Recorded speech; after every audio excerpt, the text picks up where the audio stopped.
over 4 decades, the acquired immune deficiency syndrome, also known as AIDS, has ravaged the entire globe, taking millions of people to their early graves and bringing great negative impact to societies, whether in developed or developing countries. Just like the COVID-19 pandemic, the AIDS scourge led to a robust global response from the United Nations through its health establishment, the World Health Organization, making the world body to designate December 1st as World AIDS Day. Although significant progress has been made in the search for its cure in over 40 years of its existence, the disease yet remains a global health crisis which continues to generate its fair share of worry among policymakers, health experts and paramedicals, the pharmaceutical industry, national and state governments, victims and citizens all together. So, the essence of setting a day aside to commemorate issues of topical relevance such as these is meant to serve the purpose of public enlightenment and awareness creation with a view to reaching out and intensifying awareness campaigns to all and sundry that the reality is still with us. This is why the state government joined governments and non-governmental organizations all around the world to once again commemorate World AIDS Day on the 1st of December 2021. The theme for this year's commemoration is End Inequalities, End AIDS, End Pandemic, with the World Health Organization and its partners highlighting the growing inequalities and access to essential HIV services. The event, which was coordinated by the State Agency for the Control of AIDS, saw the agency's Executive Secretary, Kehinde Fatungashe, leading officials of the agency, development partners, members of AIDS support groups, among others, through the streets of Abeokuta, the Ogun State capital, to remind the general public on the need to stay on their guard, given that, among others, the symptoms of the virus still remains incurable. Additionally, there was free HIV counseling and testing for interested citizens during the march. On December 1st every year, we celebrate the World AIDS Day to commemorate a global World AIDS Day activity in remembrance of those that have passed through to HIV and also to give support to those that are still living with the virus, that they are not alone, that we are in the fight to end HIV and AIDS pandemic together.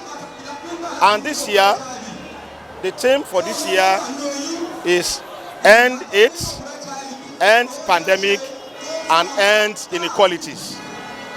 The essence of this theme is to address those that are left behind in the control of HIV and AIDS.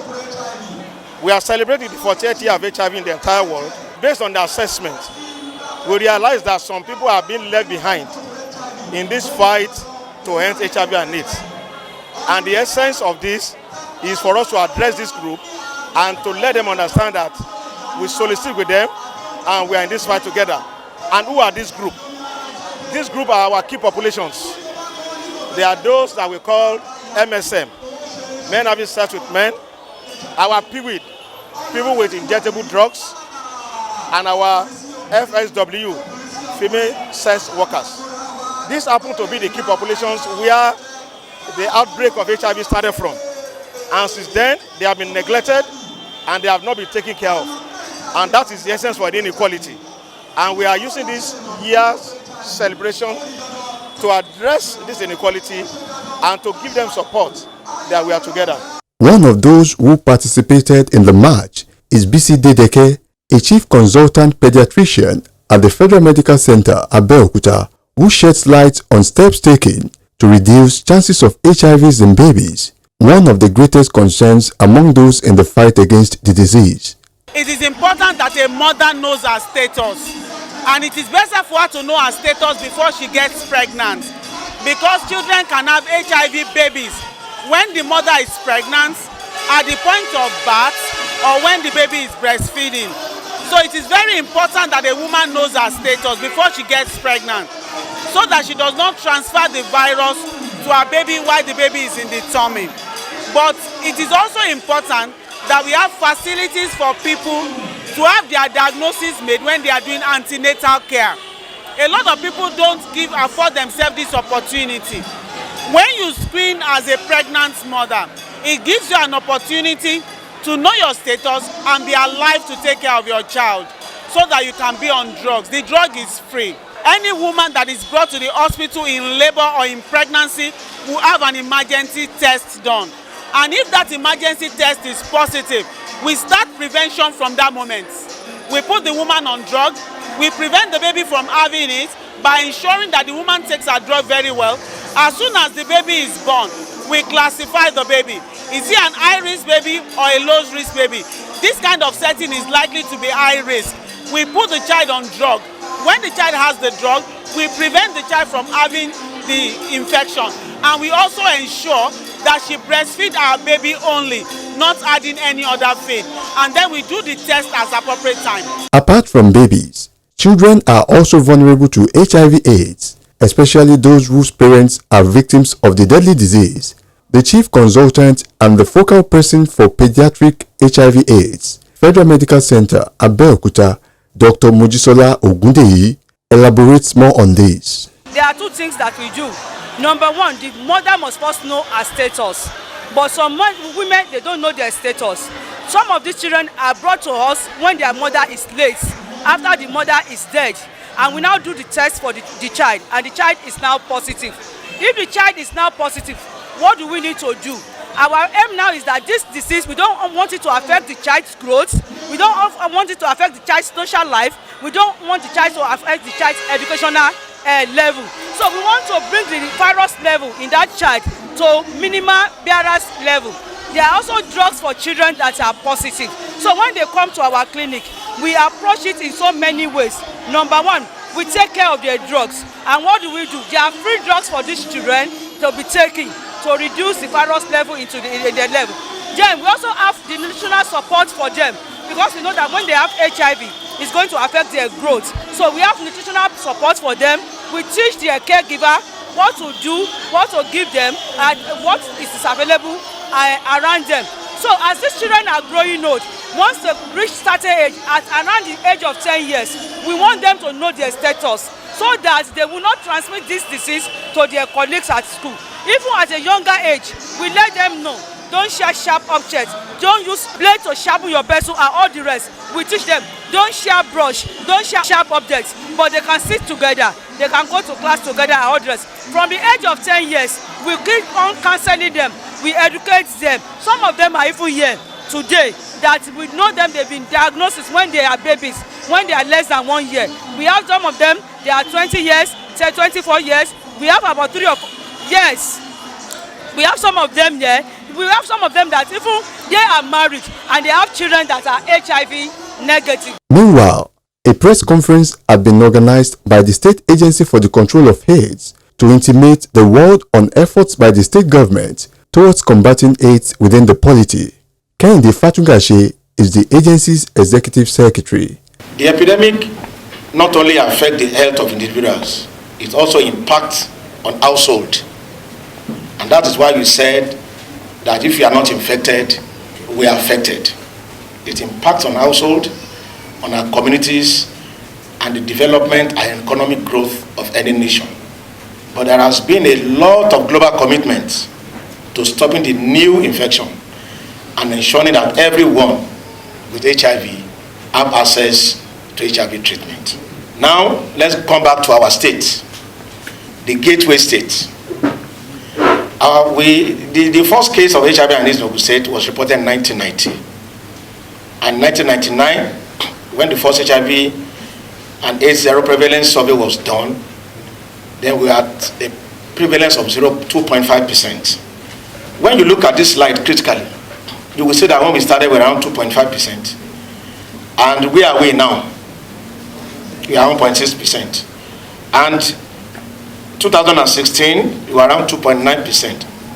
And now we are around 1.6%. Although the national value is around 1.4%. But when you know where we are coming from, and you look at the graph critically, you will agree with me that is it going up or going down? Exactly. Our last figure was 2.9, and our figure at present is 1.6.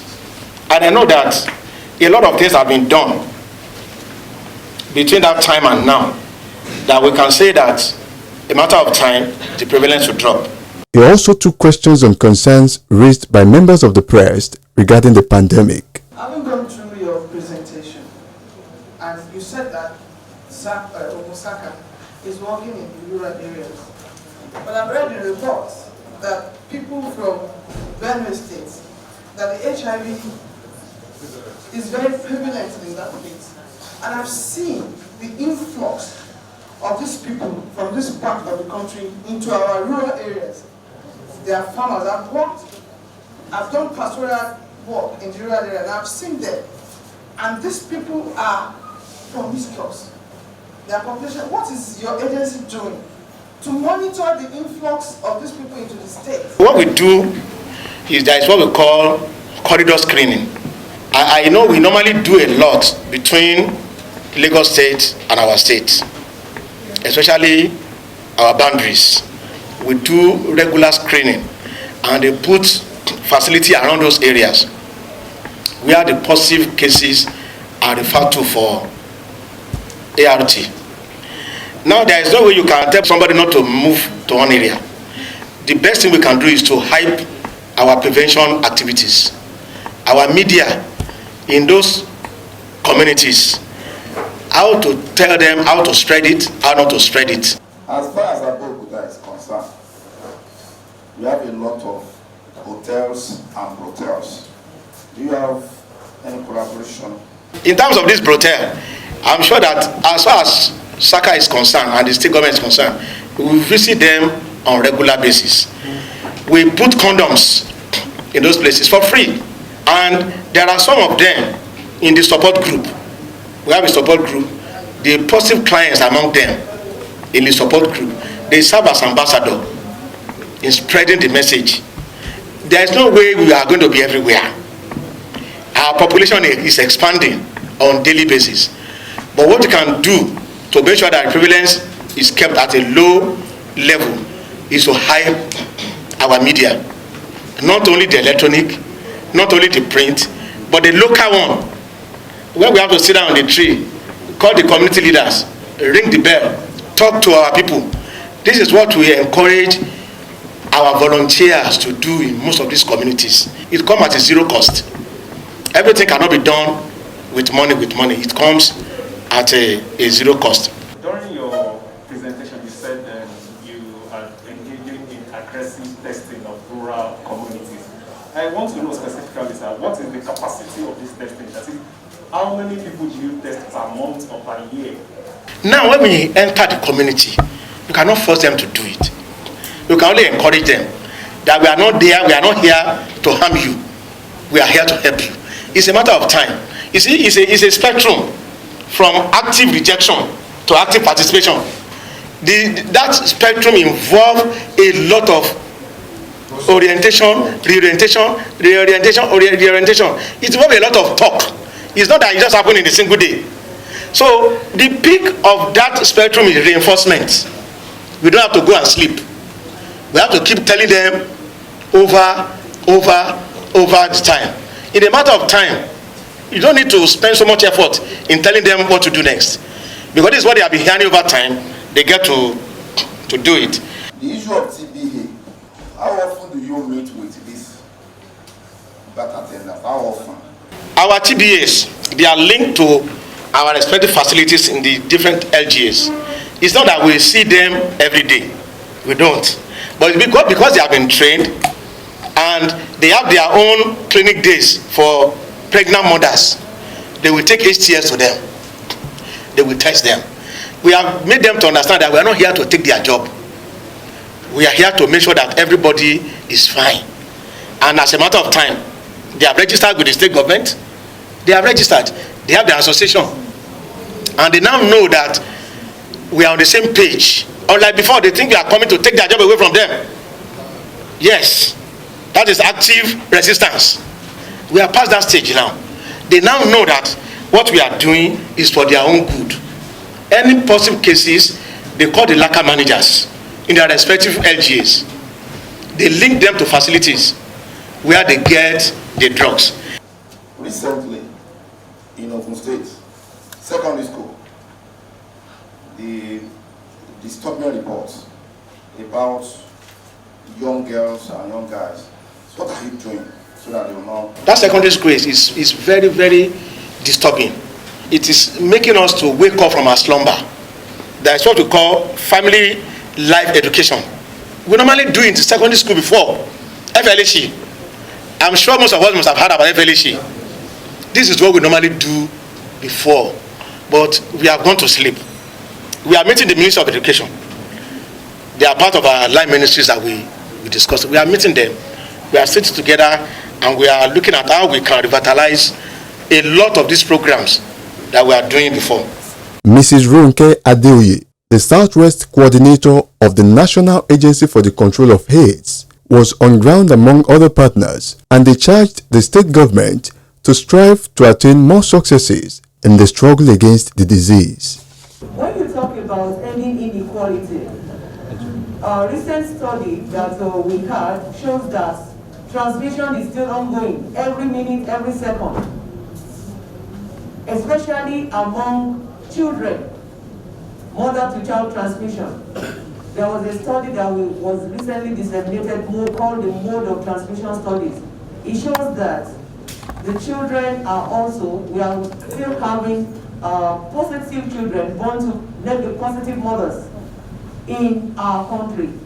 It also shows that there is a particular set of people called the key population, looking at female sex workers, men that have sex with men, people who inject drugs. So as Ogun states, what is our role?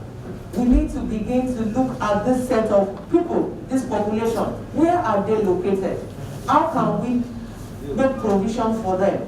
How can we give them the kind of care that they need? In the first place, they need to know their status. So, and we know that the KP, or key population as they are called, are like a marginalized community because of the policy that we have in country.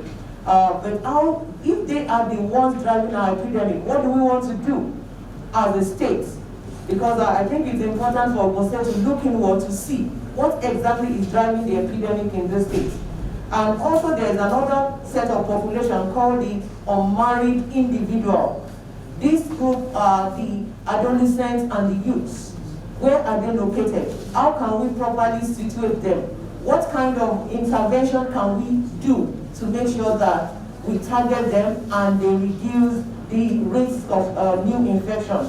So I think, everyone is talking about achieving epidemic control right now. This is the last mile. And I'm speaking specifically to Ogun State now, that as a state, we need to take the bull by the horn. We know that finance is very key. So it's a call to the government to be on the driver's seat to make sure that funds is available for HIV intervention in the state. And if all of these is available, we can now cater for these marginalized population. And then we can now begin to talk about ending inequality and ending AIDS through sustainable financing. One of the key areas I want to mention, which I would like the Ministry of Information and the press to help us with, is that one of the drivers of HIV/AIDS is stigma and discrimination.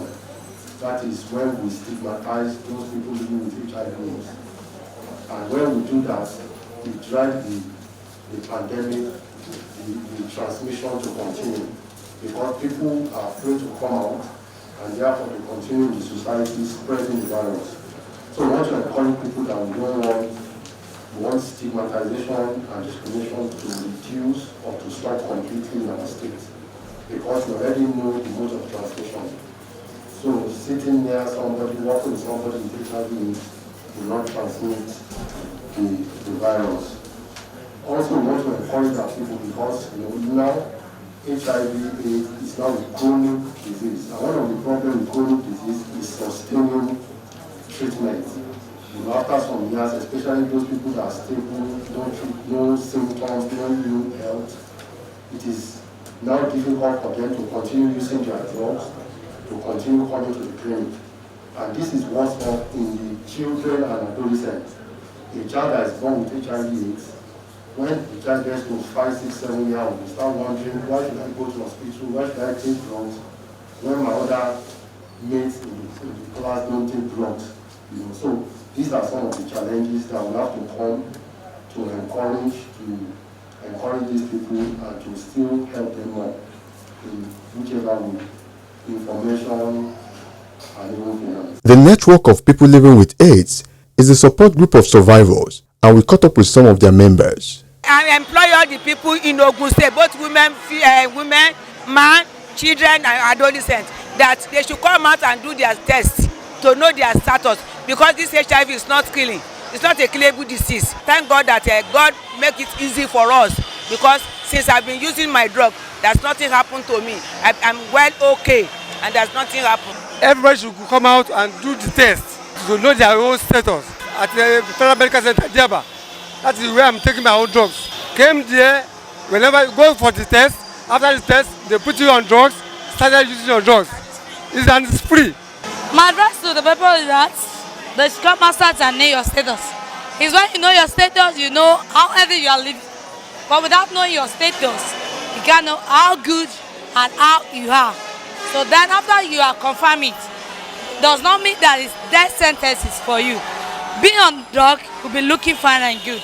As the global attention to HIV/AIDS is rekindled again, especially within the context of COVID-19, indigenes and residents alike will do well to continue to live their lives with some great degree of responsible action that will not put their health and wellness at risk, thereby leading to needless grief and loss of life, in addition to other socio-economic effects which will result as a consequence of acting contrary-wise. Since the Ogun State government, under the leadership of Prince Dapo Abiodun, continues to work hard fighting the disease, and health workers and caregivers are not resting on their oars, what is left is responsible action among everyone if the disease must be altered or the percentage per capita must be reduced drastically. Ìgbéga ìpínlẹ̀ Ògùn, Àjọṣe wa ni.